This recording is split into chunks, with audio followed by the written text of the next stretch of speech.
Hi guys, welcome back to my channel. Today I'm going to show you how you can change wake display format in Football Manager Mobile 2024.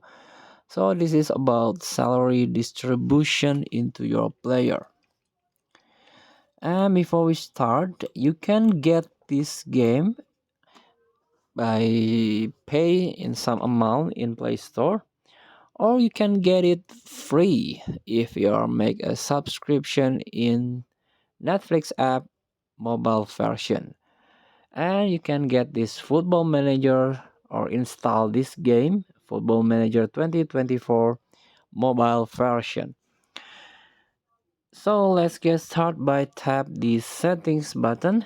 Here you can see some option here. The first one is game configuration, starting configuration, user interface, unlockable, and support and legal. But we try the first one, game configuration.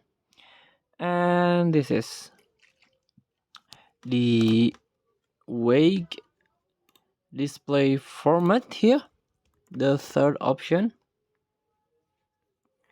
So you can change the salary distribution into weekly, monthly, or yearly. So use it or change into your preference as a manager to make it easier in finance feature. So thank you for watching. Don't forget to comment, like, and subscribe. Also click thanks button below. Enjoy the game.